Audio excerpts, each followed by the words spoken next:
Welcome to another episode of Positive Solutions for Life. This is Peggy Meyer. Today's guest is Donna Moss. With her 30 years experience helping adolescents, young adults, families, including children of divorce, with stress, panic, anxiety, loneliness, parenting, and a host of other issues, Donna has a deep understanding of many life transitions. She has worked in both corporate and nonprofit settings in healthcare leadership roles across the country. She has her own private practice and is currently the clinical supervisor at Solace House USA. Donna is here to talk to us about teens and social media. So, welcome to the podcast, Donna. Oh, thank you so much, Peggy, for having me. It's great to be here. Yeah. I am so excited for our conversation. And so, first, can you start by sharing just a little bit more about you, your personal journey, and how it has led to where you are today? Yeah, absolutely. I guess I was an English major. I tell a lot of my young adult female clients in therapies, and they're always obsessed about the major. And I'm Mhm. like, okay, so I was an English major, then I was drawn to therapy, and I became a therapist. It's not such a big deal. Mhm. And as a teenager myself, I my parents had a kind of a not so pleasant divorce, and that really set me on a certain path Mhm. of trying to find some healing, which has been kind of a lifelong journey for me. Mhm. Um, and I've also been a lifelong kind of learner and so I trained in a lot of things, anxiety, depression, CBT, DBT, but Mhm. more recently I'm interested in trauma work because that's where it seems like more exciting uh, uh, strategies are coming out of that Mhm. field and Yeah. more accessible. Mhm. And so, since I also do yoga quite a bit and I'm a certified yoga teacher, I'm trying to marry some of these mind body techniques into my therapy world, let's say. Yeah. Yeah. Well, that's So, and yeah, so, and I have my own family, husband, and two 20 something girls. So, I intimately aware of the journey. yeah. And it has changed over the years, and it's exciting and it's kind of nerve-wracking and stressful all at the same time, with my 20 plus year olds and also preteen ones. Hmm. It has been a world of difference between, Hmm. how they grew up, a couple decades ago or even a decade ago and now. So, you work with teens a lot too. Hmm. Like, why do you enjoy working with teens? Because I mean, I was a therapist for a while and, for 20 years, and I'm like, those were not sometimes my favorite clients. Right. So I think a lot of therapists are afraid of teenagers because they do really scary and risky things. For example, I have one client who was recently struck by a car. She's only 13, but she was really pushed into a more trauma space. And so now I feel more prepared to handle all of what they bring to the therapy. I'm not afraid of them because if they talk about self harm, we know what to do. I also work in the suicide space, so we can destigmatize that a little bit because we do have protocols and there is help available and prevention available, but it's not at all ideal. But you know you can stack up your protocol so that you have the most help available for, and that usually involves schools, parents and families and doctors, and you have to be open to all that. Yeah, yeah, because, a life of a teen involves many different systems Right. and people. Right, And exactly. And some of them you also, like, since I have so many years of experience, I can kind of sense Mhm. like which is more of a developmental kind of case, like, oh, this kid just needs time.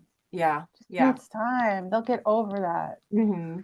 because everything else is stable. Hmm. Or versus a kid who's like, oh, red flags are coming to me because nothing is stable. Not just one thing is unstable, but Hmm. many things are unstable. Yeah. It starts to stack up against them.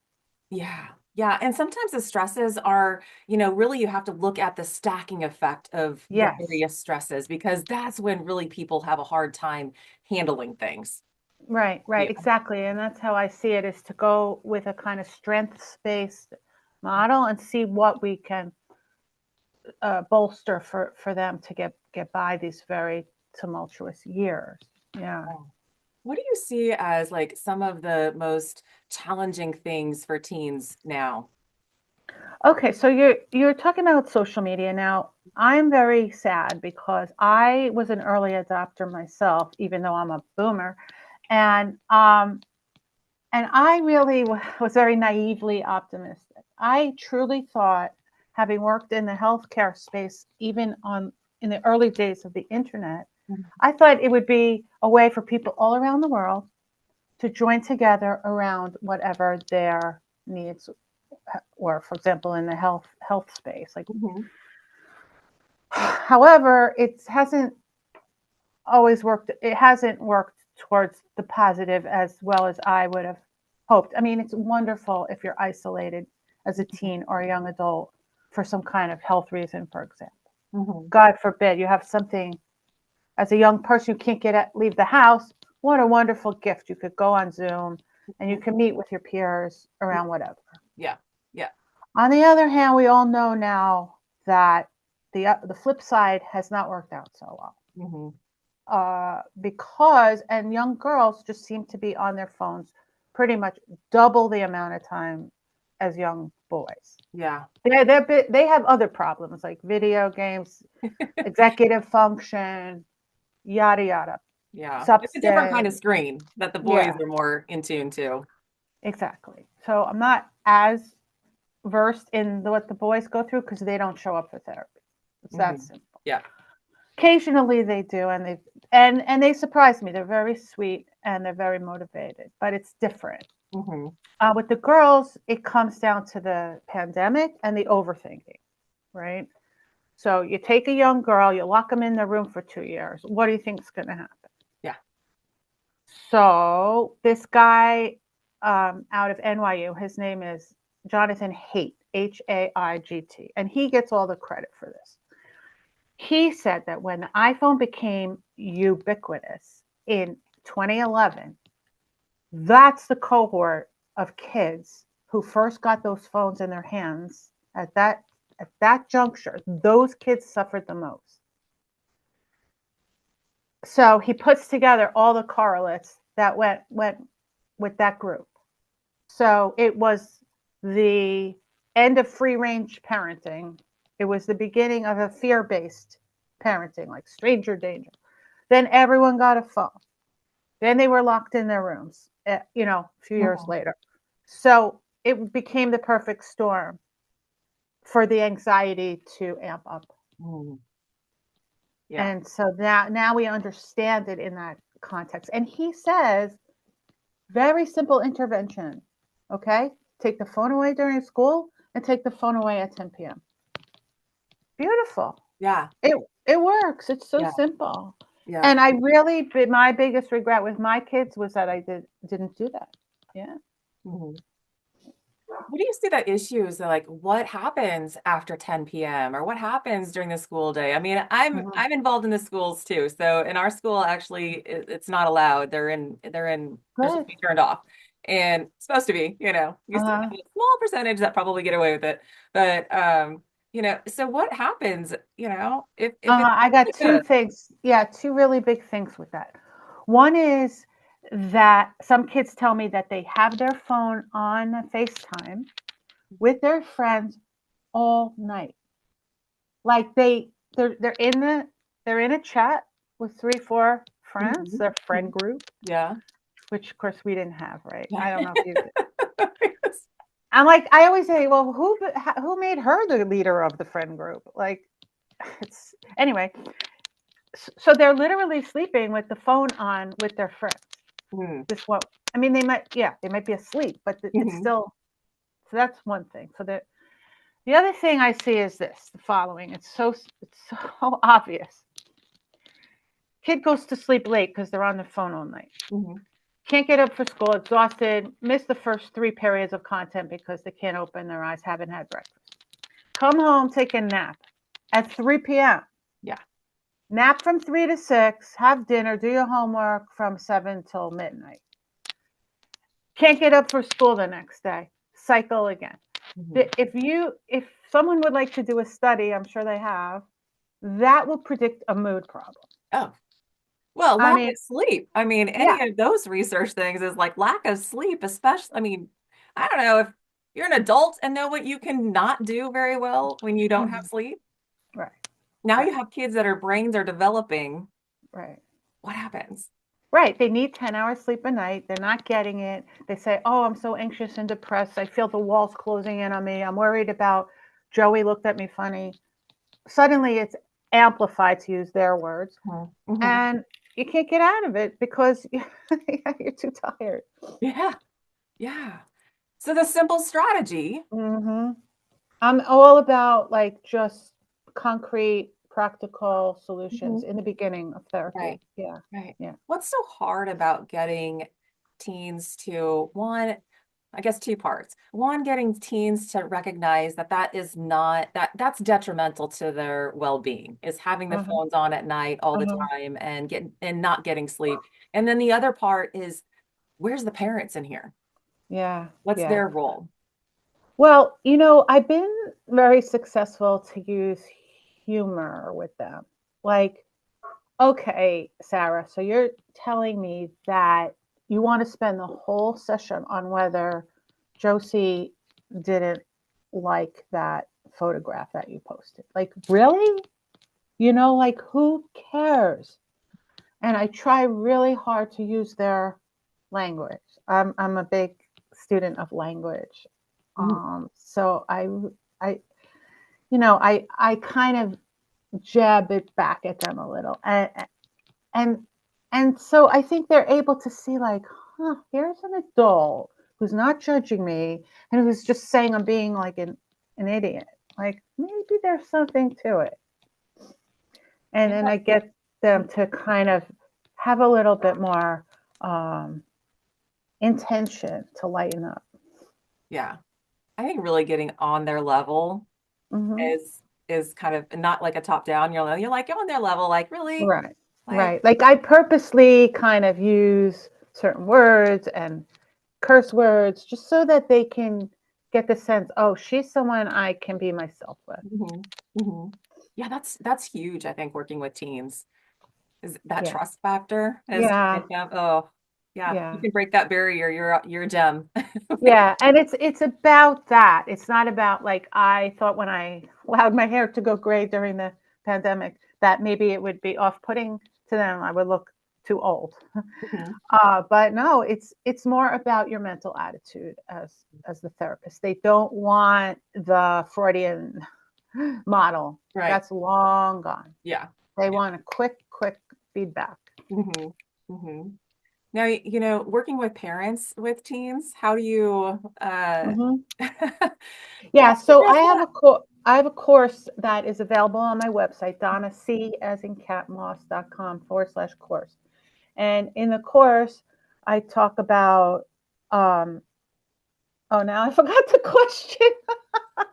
Okay, you can go ahead and talk about your course, or like, There is how do you something in the deal with course. parents? How do you help Oh, the parents. make So I parents was like, to in the step course. up and, have some of these boundaries with phones and things? Right, right. I remember. So in the course, I talk about what is a crisis and what isn't a crisis. Okay. That's for the parents because sometimes, like I said, it could just be a blip for a kid, hmm hmm and we have the skills and the experience and knowledge to assess that. Like, hmm I'm getting to know this kid. It seems like this is just a one-off. hmm And the parents, I don't have to get the parents for that. They want the teenager and young adult want to own it. So I'm not calling the parents. I'm letting them be in the driver's seat. hmm At any certain point, if they want to include a parent, bring it on. hmm However, they decide. And that is empowering in and of itself. Yeah. Okay. On the other hand, if the red flags are stacking up and I know what they are and you know what they are, hmm I tell them I will need to bring your parents into this because you're telling me things that are concerning. hmm And I'm not even going to break your confidence, but I'd like them to be on this team with us. Would that be okay with you? And that's what you have to do if it's Yeah. more of an emergent Christ. Yeah. And then, the parents, some of them are quite resistant and some of them are wonderful. And, Yeah. it all depends on the whole constellation. hmm And I'm also trained in family therapy, et cetera. So comfortable with all that. Yeah. Yeah. You have to be in order to, we're Yeah. that the family dynamics are just really interesting and stuff to be able to, massage things where it's like, okay, get the parents to understand that there's boundaries needed with these phones and get the kids to understand that there's boundaries needed with the phones, which when you're working with the kids and getting them to understand, oh, well, maybe I can change this behavior, maybe then other things will change. Right. But it's also Mood is- happening so fast in real time. Like a kid is texting me from the school bathroom. I Yeah. can't, it's not like the old days. It was like, oh, I'll call your mom later. Yeah. Like, Yeah. I just did it this morning. I called a dad instead of a mom because I felt he was the decision maker. And I said, this, and this is happening. I'm worried. You should be worried too. hmm And he was like, oh, thank you so much. hmm hmm Yeah. But because I know the difference between a red flag and just, the typical hmm things. Yeah. But a lot of parents think they know that, but they don't. They Yeah. only know what they know, which is Right. fine. Yeah. Yeah. And But with all that experience, there's mhm, you just can't, yeah. right. The parents you're dealing with don't have as much experience. You don't have 30 years experience working with teens itself. Parents usually have, if they have a couple kids, they might have like, five, Mhm. 6, 7 years of it, and that's about it. And Right, right. Yeah, yeah. And yeah, you're right. Like they can be isolated in their own ways by Mhm. whatever their experience Yeah. was. Yeah. So So I want to circle back to bring out because I know it's um just the mood, the mental health issues mhm. with just the social media in itself. I mean, I know Yeah. it brought up like some anxiety kind of things, some worry, it's like, oh, what is this person thinking of me, or my posts or, Mhm. what is some of those mental Well, health they think that issues they're that being you? watched, right? They have this experience that everything they do is for display, Mhm. right? So, like for example, this girl called me from school and said, I just failed my chem test. I'm sobbing outside the bathroom and I'm so upset. Why was she upset? Not because she failed the chem test, because people might see her crying. See, that to me is the subtle difference between, Mhm. my time and this time. Yeah, yeah. Someone, and then your reputation is blown, or this one kissed this one, or it was on somebody's Snapchat, and then they're mortified. hmm They're they think they're going to be tarnished for life, hmm even though literally it's going to go off the Snapchat in 10 seconds. Yeah, yeah. So this sense that you're leaving a permanent record and people are watching you, again, amps up the anxiety hmm of, and girls are good at it for whatever biological reasons, right? hmm hmm They're wired for attachment and connection and relationships, right? So Yeah. so then they become hyper vigilant. They're just watching. Did I say the wrong thing? Did I do the wrong thing? Am I going to embarrass myself? Am I going to fall into a black hole? And so I have to talk them off the ledge of all of that. And then again, during the pandemic, they all believed from TikTok that they had anxiety, and lo and behold, they did.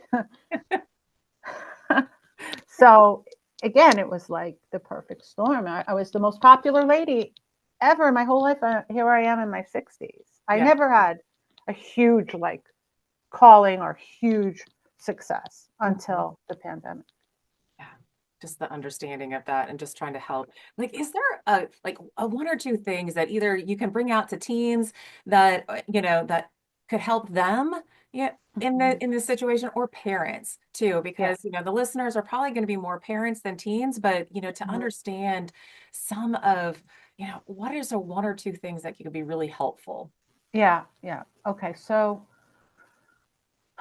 as much as I love the idea of free range, kind of like I live in a small town, it's just right outside of New York City, and the kids are quite free here. Like they can walk around by themselves and stuff. And I love that. Mm-hmm. However, there has to be some structure. And I can't believe I'm saying this because I'm more of like a loosey-goosey type. But even for me, Mm-hmm. you got to operate from some base of structure. Go to sleep at the same time, Mm-hmm. wake up at the same time, eat 3 meals a day, make a calendar, Mm-hmm. show up for what you're supposed to show up for. That can give you so much stability and throughout your life. Yeah. Yeah.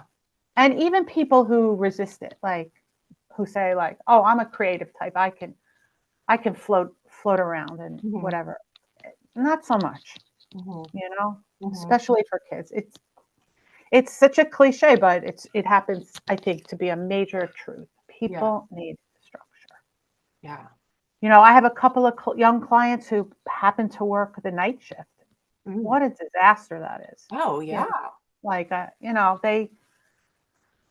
it's just, they just can't get it together, because they have day and night mixed up and they again, with the sleep.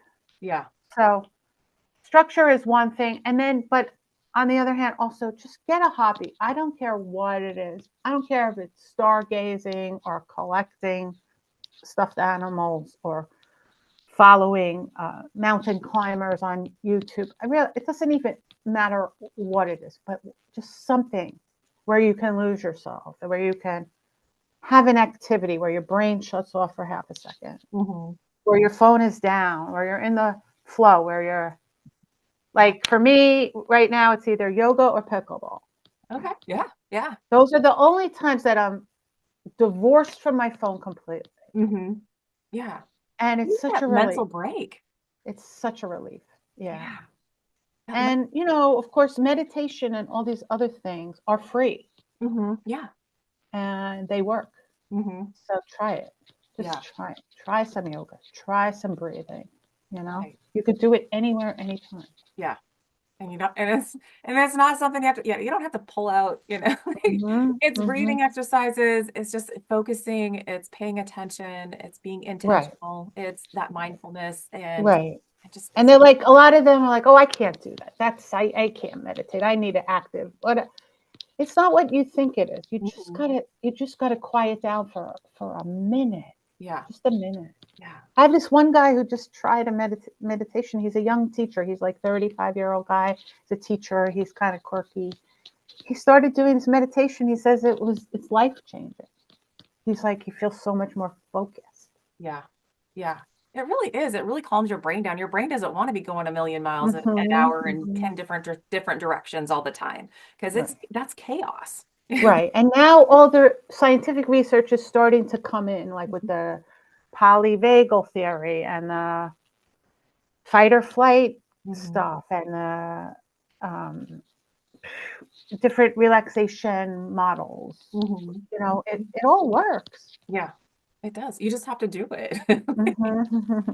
So, structure and just finding some way to like free your Balance. brain of Mhm. all of the stuff that you're thinking about or worried Right. about or anything. The two Right. things that can really ground us. Yeah. Exactly. And Just write it down and then put it away. mhm. Acknowledge it. Don't stuff it down Yeah. because that causes more Oh, anxiety. yeah. And just put it away for a little while. Come Yeah. back to it later when you're calm. Yeah. Close it up, put it in a suitcase, put it over there. Just, Yeah. close it up for a while. Go do something. Because nothing gets accomplished when you're revved up. But that is a myth in our culture. Like, Mhm. oh, finals. They'll tell the college kids will say, but it's final. Like, why do you have to get frantic about it? Why? Right. Because everyone else is. Yeah. I mean, my strategy in school was always like, okay, just shut up and do your work. Yeah. Just do it. Yeah. Then you can whine and cry and complain and get help later. Yeah. Yeah. Just get it done. Like Yeah. the more you do that before you start it, Right. the less you want to start it. And Right. Or if you your want brain to get, is, right. Right. If you want to get your parents off your back, you know what you should do? Just do what you're supposed to do. It's so simple. Just get the work simple. out of the way. Get it out of the way. No one cares. How about this for something a therapist would say? No one cares how you feel about it. I mean, that's ridiculous. That's what I say. You can worry about that later. Just do it. Yeah. Yeah. Yeah. Where's your motivation for yourself? hmm Yeah. That personal responsibility, right? personal. And maybe I am a little radical. Like I'll say to them something like, "I'll do it with you. Let's do it right now." hmm You know, I'm an English major. I love to do these things. Yeah. We have to throw those things out at kids sometimes because it just takes them of like it just takes them back for a second. And it's like, what?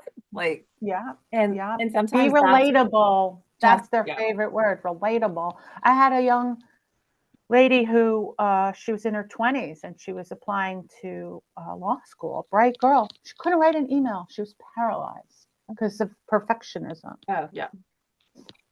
Yeah. We worked for 6 months before she could type an email, and now she's a lawyer. Just getting over those little humps that we put those obstacles in our own way Mhm. oftentimes. And then Exactly. we have Yeah. to get over them ourselves. That's like Yeah. nothing else, but we make it into a big thing. Hmm. Where can people find out more about you? You had mentioned your course. Where can Hmm. they find out about your course and what else you are doing? Yeah. DonnaCMoss.com. Okay. I had a wonderful brand designer help me with it, and she gave me so much confidence because she organized everything Mhm. into a neat package instead of my chaotic world.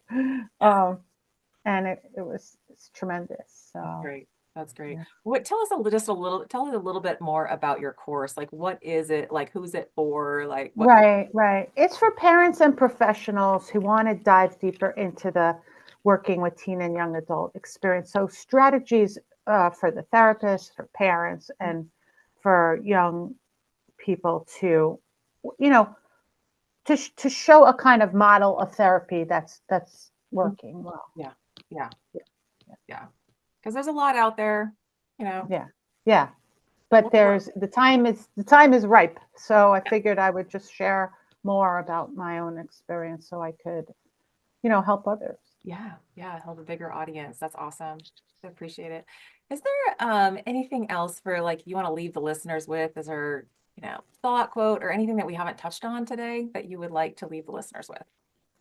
Hmm.